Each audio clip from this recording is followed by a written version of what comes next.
नमस्कार, कार्यक्रम में आपका स्वागत है। मैं हूं गोपाल झा। आज हम रूबरू हो रहे उस शख्सियत से जो अपने बेबाकीपन के लिए जाने जाते हैं। भारतीय प्रशासनिक सेवा के युवा व वरिष्ठ अधिकारी हैं। जी हाँ, हम बात कर रहे हैं हनुमानगढ़ के पूर्व जिला कलेक्टर नवीन जैन की। वे इन दिनों उच्च शिक्षा के डायरेक्टर हैं। आइए रूबरू होते हैं नवीन जैन से। साहब, कार्यक्रम में आपका स्वागत है। बहुत बहुत धन्यवाद। सबसे पहले हम ये जानना चाहेंगे कि निदेशालय स्तर पर शिक्षा की गुणवत्ता में सुधारने के लिए क्या खास प्रयास हो रहे हैं? देखिए, मुझे निदेशालय में निदेशक के पद पर आए हुए लगभग 3 महीने हुए हैं और अभी तो मैं कोई ये नहीं कह सकता कि शिक्षा को सुधारने के लिए कोई बहुत बड़े ऐसे कदम हम उठा रहे हैं, लेकिन निदेशालय का काम है कि जो सरकार के जो कॉलेज हैं और जो निजी कॉलेज जो जिनको एनओसी दी जाती है वो एक मापदंड के अनुसार अपने कार्य को करें। मैं ये बताना चाहूंगा कि आपकी और दर्शकों की जानकारी के लिए कि निदेशालय कॉलेज शिक्षा की बात हम जब करते हैं तो निदेशालय देखता है 144 सरकारी महाविद्यालयों को जो 33 जिलों में फैले हुए हैं। इसके अलावा तकरीबन 1400 निजी महाविद्यालय हैं जिन्होंने या तो परमानेंट एनओसी ले ली है या वो परमानेंट एनओसी लेने के दौर में अभी चल रहे हैं। इस प्रकार से वो कॉलेजेस निदेशालय द्वारा देखे जाते हैं। जो कार्य यूनिवर्सिटीज द्वारा किया जाता है या जो कॉलेजेस यूनिवर्सिटी के अंतर्गत स्थापित हैं उनका अलग डिपार्टमेंट है, उनको एक अलग विभाग द्वारा देखा जाता है और यूनिवर्सिटी से संबंधित इश्यूज भी हमारे निदेशालय द्वारा अभी डील नहीं किए जाते हैं। अभी हाल ही में राज्य सरकार ने एक आदेश जारी करके राजस्थान के समस्त बीएड कॉलेजों को भी हमारे निदेशालय के अंतर्गत कर दिया है, जिसको बीकानेर मुख्यालय से हम लोग टेक ओवर कर रहे हैं रिकॉर्ड को और आइंदा समय में बीएड से संबंधित कार्य भी निदेशालय द्वारा किया जाया करेगा। मैं आपको एक ही लाइन में निदेशालय के संबंध में इतना कह सकता हूं कि राज्य सरकार चाहेगी कि महाविद्यालय एक पर्टिकुलर नॉर्म्स के हिसाब से चलें।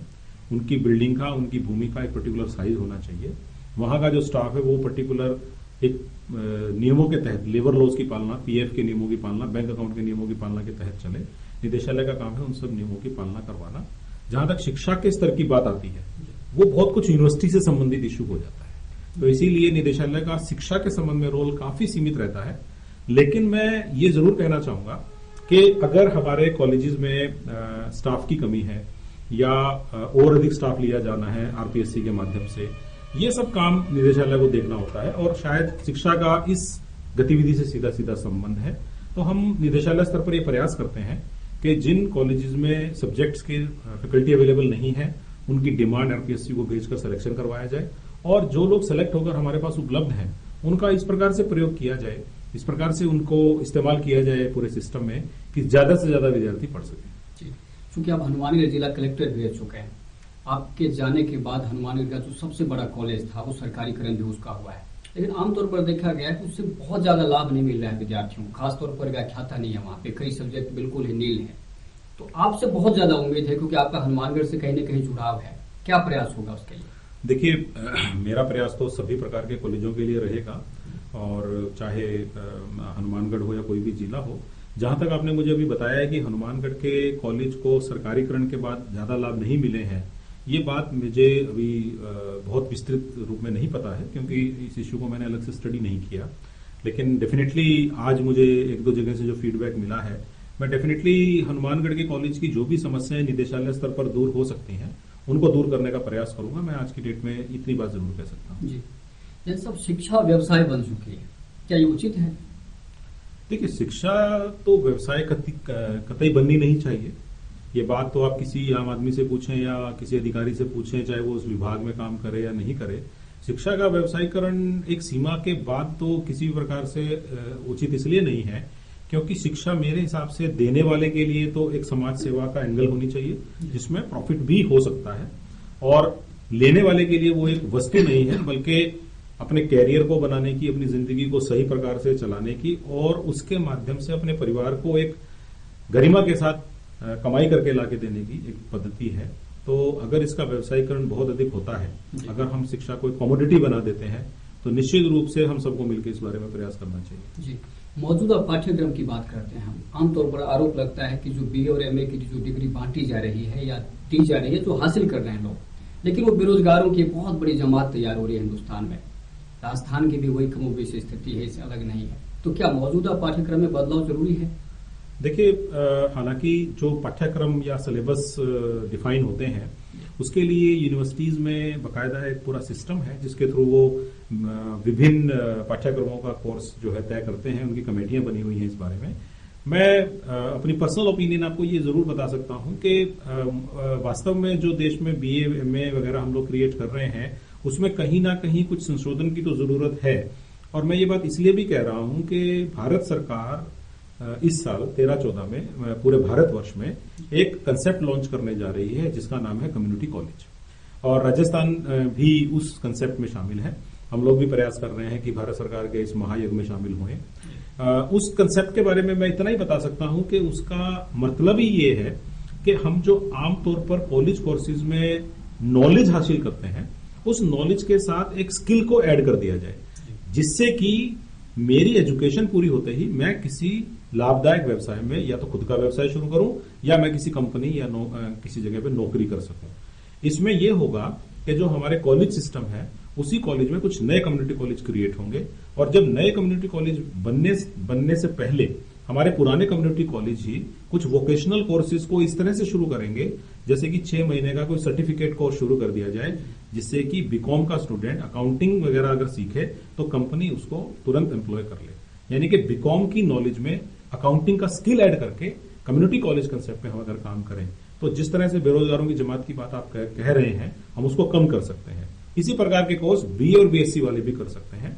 टूर ट्रैवल का कोर्स, वाइल्ड लाइफ मैनेजमेंट का कोर्स, लड़कियों के लिए ब्यूटी कल्चर का कोर्स, हम इस तरह के सर्टिफिकेट कोर्स, मान्यता प्राप्त कोर्स अगर शुरू करें तो पूरे देश में इन बेरोजगारों को उस डिग्री के कारण, उस सर्टिफिकेशन के कारण अच्छा काम मिल सकता है। जी, एक बड़ा सवाल है, तमाम कोशिशों के बावजूद सरकारी कॉलेज के प्रति जो विद्यार्थियों का रुझान है, खासतौर पर जो बड़े घर के बच्चे हैं वो सरकारी स्कूल कॉलेज को बड़े हीन भावना से देखते हैं, तो वो हीनता हम दूर क्यों नहीं कर पा रहे हैं?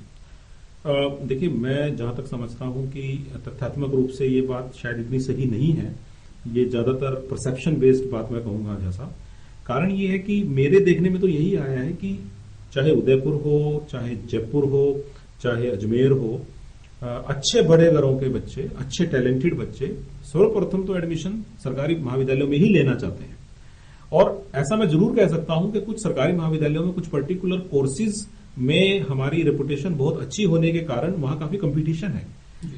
उदाहरण के लिए जो यूनिवर्सिटी के कॉलेजेस हैं या हमारे निदेशालय के कॉलेज हैं, मैं मीरा कॉलेज उदयपुर का नाम लेना चाहूंगा, मैं हमारे अजमेर के जीसीए का नाम लेना चाहूंगा। इन कॉलेजेस में एडमिशन के लिए काफी लंबी लाइन लगती है और काफी मुश्किल से लोगों को एडमिशन भी मिलते हैं क्योंकि बच्चों की संख्या ज्यादा है। लेकिन मैं ये जरूर कहना चाहूंगा कि जिन बच्चों को हमारे सरकारी कॉलेजों में या तो एडमिशन नहीं मिल पाता है या फिर हम कुछ स्पेशलाइज्ड कोर्सेज नहीं करा पा रहे हैं जो कि प्राइवेट कॉलेजेस करवा पाते हैं, वहां पर जरूर हम लोग थोड़े से कमजोर हैं और वहां पर लोगों को उस सिस्टम में जाना पड़ता है।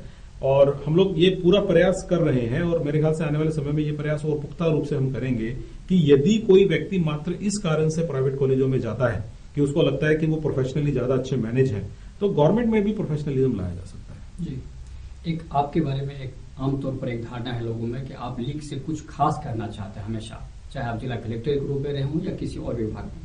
हायर एजुकेशन बहुत बड़ा महकमा है, अगर देखें तो सरकार ने बहुत बड़ी जिम्मेदारी दी है आपको। बदहाली की बात हम करते हैं, आपने भी देखा खूब सारा। उन बदहालियों को दूर करने के लिए व्यक्तिगत तौर पर आप क्या प्रयास कर रहे हैं अभी? देखिए, बदहाली सिस्टमैटिक तौर पे कहीं भी नहीं है। सरकार ने जो पूरा सिस्टम क्रिएट किया है कॉलेजेस का, वो अपने आप में परफेक्ट सिस्टम है। सरकार ने विद्यार्थियों की संख्या के हिसाब से रिक्तियां सृजित की हैं। बहुत संख्या में आरपीएससी के माध्यम से विभिन्न विषयों के लेक्चरर भी लगाए गए हैं पिछले कुछ वर्षों में। कहीं ना कहीं जो लोग जिन लोगों को परफॉर्म करना चाहिए, थोड़ा सा उनका जो मैं उदासीनता देखता हूं, वो मैंने एज ए कलेक्टर भी कई बार देखी है। और आप देखेंगे कि प्राय जिस भी इंस्टीट्यूशन में कुछ लोग उदासीनता के शिकार हो जाते हैं, वहां पर बदहाली उस इंस्टीट्यूशन की होनी ऑलमोस्ट तय हो जाती है। हमारे यहाँ थोड़ा सा उदासीनता का माहौल कुछ ज्यादा है, लेकिन मैंने 3 महीने में ये भी देखा है कि जहां पर हम निदेशालय के माध्यम से उस कॉलेज तक पहुंचे हैं और हमने उनका ध्यान इस तरफ डाला है कि हम इस बात को देख रहे हैं कि आप उदासीन हैं और ये उदासीनता का कारण आप नहीं बता पा रहे हैं कि ये उदासीनता हमारे स्तर पर तो नहीं है। यदि निदेशालय के स्तर पर कोई कमी नहीं है परंतु केवल लोगों की बिहेवियरल प्रॉब्लम है, उनके व्यवहार से संबंधित है, उनके काम करने की इच्छा से संबंधित है, तो उसके लिए डेफिनेटली अनुशासनात्मक कार्रवाइयां तो अपनी जगह हैं ही हैं। मैं ऐसा भी कर रहा हूं कि मैं राजस्थान के विभिन्न हिस्सों में जाता हूं, मैं प्राइवेट कॉलेजेस को भी बुलाता हूं और हमारे गवर्नमेंट कॉलेजेस को तो 100% मैं बुलाता हूं।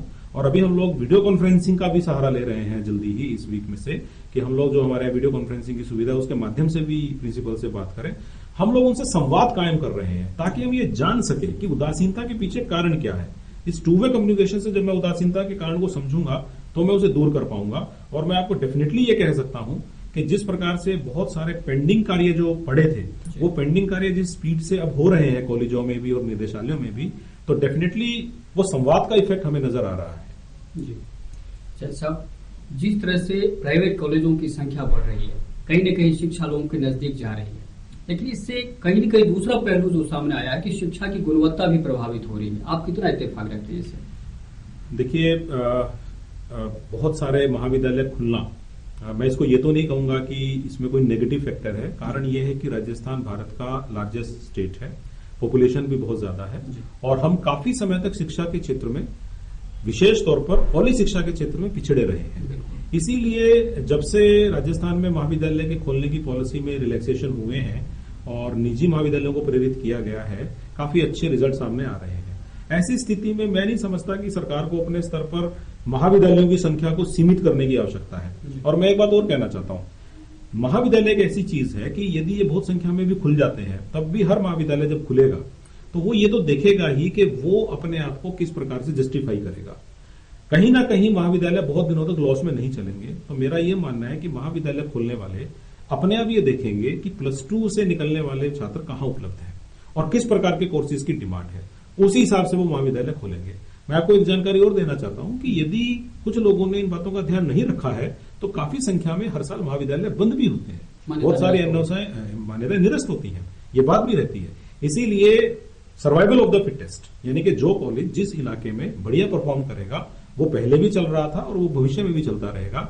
लेकिन अगर कोई व्यक्ति बिना परफॉर्म करे कॉलेजेस को चलाने की कोशिश करेगा तो डेफिनेटली ये चीज ज्यादा लंबी नहीं चल सकती। उसके पीछे कारण ये है कि निदेशालय के साथ साथ विश्वविद्यालयों का, यूनिवर्सिटीज का भी एक पैरेलल सिस्टम उनके ऊपर चलता रहता है, जो उनकी गुणवत्ता को लगातार चेक करता है।